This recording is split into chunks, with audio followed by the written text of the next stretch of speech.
y a eu un certain nombre, effectivement, d'informations et de chiffres qui ont circulé qu'il faut corriger, puisque en aucun cas Webhelp a 1800 positions de travail pour le groupe Orange. On ne les a jamais eues et on a bon espoir de les avoir un jour, mais on n'est pas du tout à ces niveaux-là, puisqu'on a moins de 500 positions réparties sur 2 centres pour Orange. Orange nous a fait savoir, et je crois qu'on n'est pas les seuls, qu'en aucun cas ils se sentaient, je dirais, rassurés dans leur capacité à nous assurer cette volumétrie pour les 3 prochaines années et qu'il allait falloir faire des choix. Mais aujourd'hui, on en est là dans les discussions. C'est très difficile aussi pour nos clients d'avoir de la visibilité. Ça dépend de leurs succès commerciaux.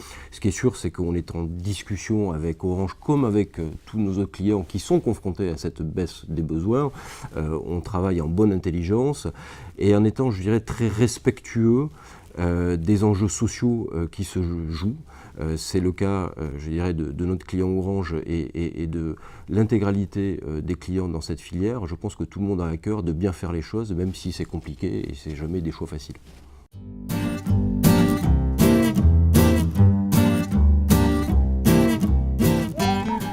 Je dirais que assez mécaniquement, plus on s'expose, plus on prend le risque de l'impopularité.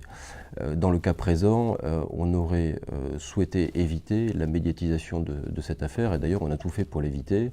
Mais à partir du moment où on touche quelque chose qui est vécu par nos collaborateurs comme une vraie injustice et qui nous demande d'agir et que de toute façon cette affaire ne pouvait pas rester, je dirais, secrète, on a assumé effectivement la médiatisation de cette histoire, de cette affaire.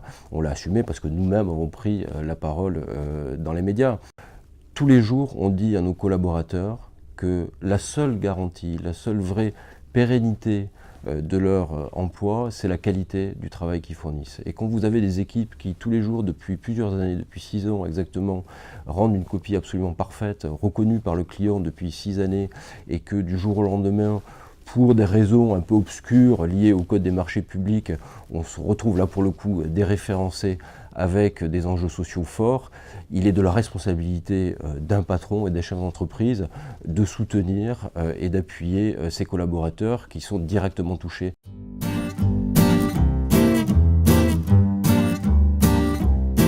En aucun cas, l'année 2012 est une année horrible pour Webhelp, puisque, comme je l'ai très vite écrit dans le droit de réponse, Webhelp fait une belle année 2012, on est en ligne avec notre budget, qui était un budget en progression, et on le doit à un gain d'un certain nombre de clients, 17 au total, donc on a réussi à poursuivre notre acquisition de nouvelles références. Donc c'est vrai qu'en aucun cas l'année 2012 est une année difficile pour nous, même si l'environnement est extrêmement compliqué et même si les résultats passés ne préjugent en rien des résultats futurs. On sait très bien que notre environnement est chahuté. On n'est pas épargné par tout ce qui se passe dans cette industrie. D'abord, la conjoncture n'est pas bonne, et puis l'industrie des télécommunications est extrêmement chahutée, les règles du jeu ont changé. Donc c'est pas parce que Webhelp a fait une bonne année en 2012 qu'elle est totalement sereine sur les prochains mois. Il faut être extrêmement vigilant. Une croissance de 10% avec un chiffre d'affaires qui sera légèrement au-dessus de 220 millions d'euros. Et qui va vous situer dans le top 3, 2 français? Oui, le top 3 sûr, et peut-être à la 2e place, effectivement, en chiffre d'affaires.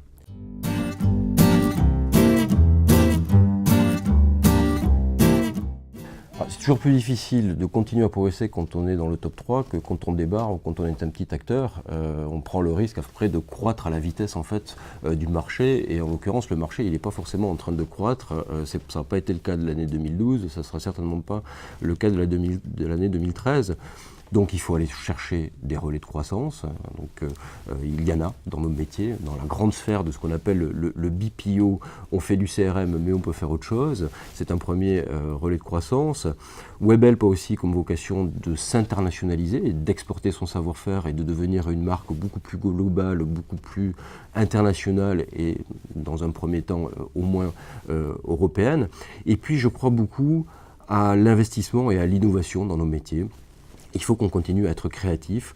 Beaucoup considèrent que les 10 dernières années de Webhelp ont été faciles et je voudrais leur dire que ça n'a pas du tout été facile, qu'on est rentré sur un secteur qui était déjà extrêmement mature, extrêmement structuré, avec des acteurs très puissants et ça a été un combat de tous les jours que de grignoter des parts de marché et on a réussi, je pense, à avancer relativement bien grâce à cette envie d'investir, d'innover. Cette année, nous avons eu encore 6 clients qui ont été primés, élus service client de l'année, qui montrent bien que nos clients reconnaissent aussi le travail de Webhelp pour la qualité de nos prestations. Et c'est un ensemble de plusieurs choses, de relais de croissance, de créativité, d'innovation, de proximité avec nos clients. Effectivement, l'environnement est concurrentiel, mais je pense qu'il n'est pas plus concurrentiel que dans d'autres secteurs. Il faut juste toujours avoir la même passion, avoir envie de progresser.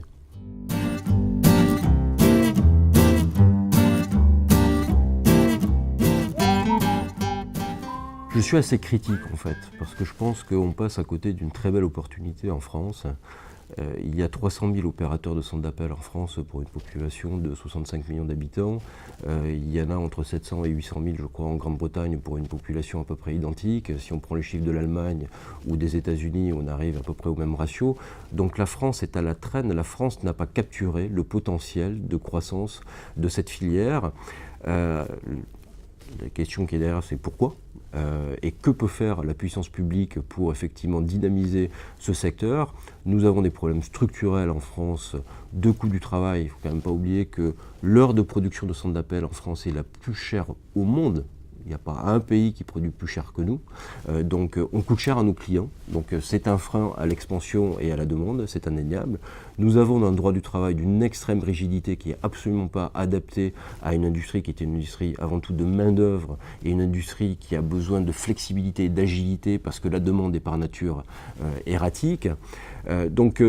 Si je rajoute à ça après des initiatives autour notamment de la loi Châtel sous l'angle de la défense du consommateur, je pense qu'on a mis en place un contexte de notre environnement qui est assez défavorable, voire très défavorable à la croissance de ce secteur. Et c'est dommage parce qu'une fois, quand on fait les comparatifs internationaux, on peut faire beaucoup mieux. Donc, je suis aujourd'hui assez déçu parce qu'on a fait effectivement, je ne suis pas le seul, beaucoup de propositions, on continue à en faire. Il faut que la puissance publique prenne la mesure du potentiel de cette industrie, qu'on revalorise ce métier-là et qu'on se mette au niveau des autres et qu'on en profite pour créer des emplois. C'est un vrai métier, ce sont des vraies filières. Je le vois tous les jours dans ce que deviennent nos collaborateurs quand ils quittent les centres d'appel. Donc, par contre, je suis déçu, je l'ai dit, mais je n'arrête pas le combat. Je pense qu'il y a encore beaucoup de travail à faire avec le SP2C, avec Croissance Plus, avec tous les experts, avec tous les professionnels et avec nos clients.